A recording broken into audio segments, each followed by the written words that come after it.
Facebook pour qu'on puisse regarder ensemble un cyclogramme qui m'a été envoyé. Comme d'habitude, je vais l'appeler Laura. Je suis aujourd'hui avec mes lunettes parce que j'ai eu une migraine hier soir. J'ai eu une migraine qui a duré jusqu'à ce matin. Donc j'ai dû même repousser une consultation de ce matin parce que vraiment c'était impossible. Et ensuite, bah voilà, j'ai pu me lever, mais j'ai mis mes lunettes parce que bah, quand ça va pas, j'ai souvent mes lunettes. Et j'ai pu prendre un café qui m'a beaucoup aidé.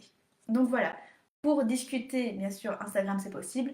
Facebook, je n'ai pas encore beaucoup l'habitude, mais voilà, pour regarder le cyclogramme qu'on va analyser ensemble, il faut aller sur Facebook. Donc, mes cycles, mes règles. S'il y a des commentaires, je pense que je pourrais les voir, mais surtout, voilà, pardonnez-moi si je ne vous réponds pas directement. Laura, si tu es là, je regarde ton cyclogramme. Si tu es sur Facebook, tu verras que c'est ton cyclogramme. Je ne vais pas dire ton prénom ici. Donc voilà. Donc sur Facebook, on a le cycle en question. C'est un cycle post-pilule. C'est tout ce que j'avais comme information. Je trouve que malgré le fait qu'il n'y avait pas beaucoup d'informations, c'était un cycle plutôt bien rempli, c'est-à-dire qu'on a des températures, on a même des informations de glaire, donc c'est très bien. Pour moi, je suis très euh, confiante. Quand je vois ça, je me dis, ok, le corps a bien su reprendre.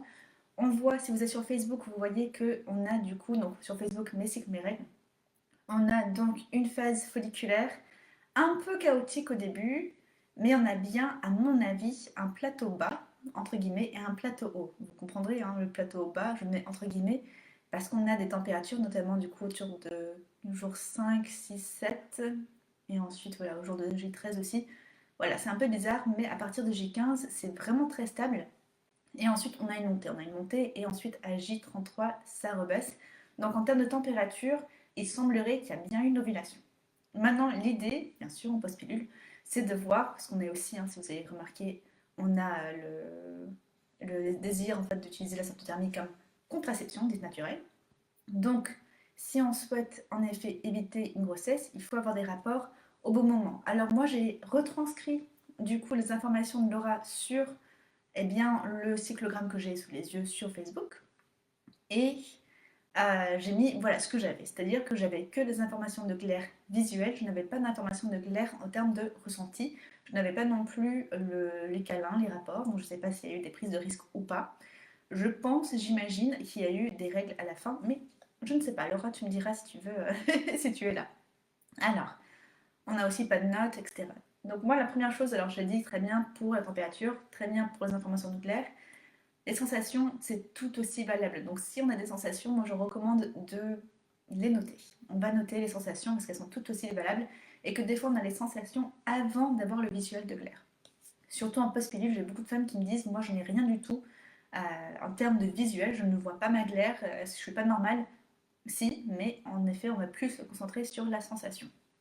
Donc ici, avec la symptothermie, en termes de contraception dite naturelle, donc là, j'ai pas mis, hein, mais ça devrait être le premier cycle, parce qu'elle m'a dit c'est le premier cycle post-pilule. Donc, on a le jour sommet, qui, bah, normalement, si on est débutante, on va me dire, ah oui, J22, tu vois, c'était un grand bâtonnet. Et ensuite, on a une montée de température, donc voilà, on a le jour sommet à J22. Malheureusement, en symptothermie, c'est pas le jour sommet, c'est pas le jour avec la glaire la plus jolie, c'est le dernier jour d'observation de glaire fertile. Et là, d'après ce que je vois, Laura, c'est à J. Je sais que tu t'appelles pas Laura, mais je garde ton anonymat comme ça.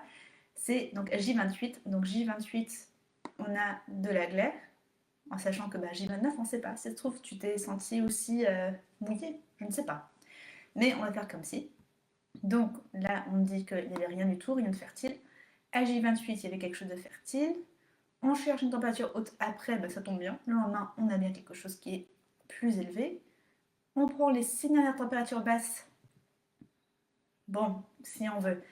On prend les 6 derniers jours avant la température haute, ici. 1, 2, 3, 4, 5, 6. On trace la ligne de base. 1, gloops. Donc 1, on n'a pas une deuxième température qui est sur la ligne de base, donc gloops. 2, 3, on est bien 0,2 ici. Donc, on pouvait fermer la fenêtre en symptothermie moderne, hein, donc stricte. Eh bien, on peut fermer la fenêtre à J32 et le lendemain on a une baisse de température, c'est pas autant qu'à J27, donc potentiellement c'est ok. Enfin voilà, potentiellement il n'y avait pas de règles, je veux dire à J34, mais vu qu'elle m'a envoyé ce cyclogramme, Laura, j'imagine que tu as eu tes règles J34. Mais le meilleur serait du coup de noter quand tu as tes règles. Hein, du coup, alors ici, dans ce cyclogramme ici, ça se met en haut. Voilà, les 3 gouttes rouges, c'est pour du coup les règles. Comme ça, je saurais que oui, à J34, tu as eu tes règles, et voilà, c'était la fin du cycle. Si c'était le cas, ça veut dire que voilà, t'as pas eu beaucoup de temps entre la confirmation de l'ovulation et les règles pour profiter du coup d'une contraception dite naturelle, donc de rapports non protégés sans risque de grossesse.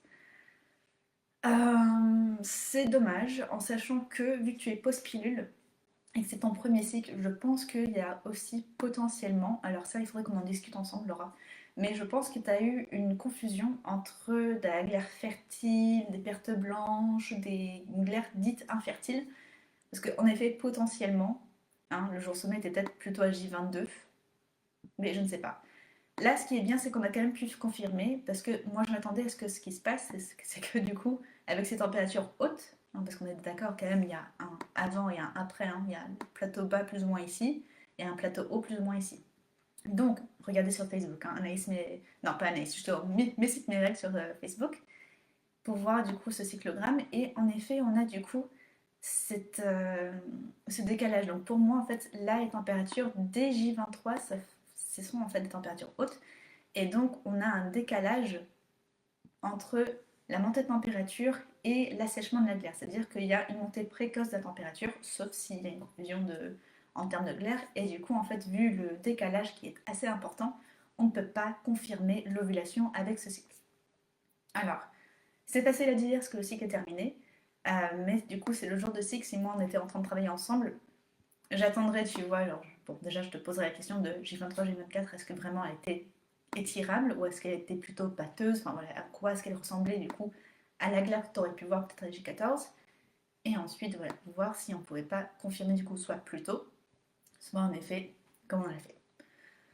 En sachant que l'orage me permet aussi de te dire que prendre sa température pendant les règles c'est bien parce que ça te permet de prendre l'habitude de le faire, et puis si tu es nouvelle, tu as peut-être voulu commencer à prendre ta température tout de suite, donc pendant tes règles, en sachant que j'espère que du coup, premier jour de ton cycle, ici c'était vraiment bien premier jour de tes règles, et en fait ça sert à rien, entre guillemets.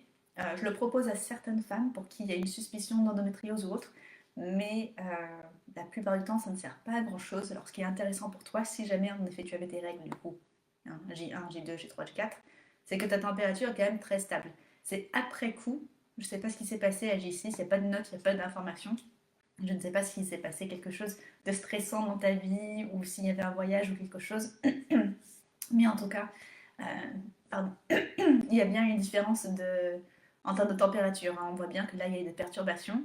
C'est pas à cause de la pilule, à mon avis, c'est peut-être l'excitation de se mettre à la symptothermie ou quelque chose comme ça qui a fait que, voilà, ça a perturbé ta température. Ta température est anormalement haute, c'est-à-dire qu'on la retrouve plus ou moins au même niveau que le plateau haut post-ovulatoire. Mais voilà, comme tu peux le voir, ça n'empêche pas de pouvoir eh bien, confirmer ton ovulation. Donc ça, c'est plutôt cool. Voilà, Laura, je pense que j'espère que j'ai pas eu de questions que j'ai ratées. J'en vois pas sur Facebook, mais comme je dis, je suis encore un peu novice là-dessus. J'en vois pas sur Instagram de ta part non plus. Donc soit tu veux peut-être garder ton anonymat, soit tu es voilà, contente avec ce que j'ai à dire, soit tu n'es peut-être pas là en train de regarder, ce qui est ok. Et dans ce cas, voilà, je te souhaite un bon nouveau cycle. Et si vous souhaitez que je regarde votre cycle, eh bien, envoyez-le moi surtout via Instagram. Facebook, c'est pas encore. J'ai pas l'habitude d'aller le chercher, d'aller regarder. Donc venez sur Instagram, m'écrire, proposez-moi du coup. Enfin, ouais, proposez-moi. Montrez-moi un nouveau cycle et j'analyserai du coup un nouveau cycle chaque mercredi. Et qu'est-ce que j'ai d'autre à dire? Ouais, venez voir un peu ce que ce que je suis en train de faire, parce que je fais beaucoup de choses depuis avril. J'ai ce live du coup chaque semaine. J'ai aussi le cahier du mieux-être qui va sortir bientôt. Et bien sûr, comme d'habitude, je donne mes consultations, j'ai des webinaires, etc. Donc surtout, voilà, écrivez-moi si vous avez des questions. Voilà, très belle journée et à bientôt. Bye!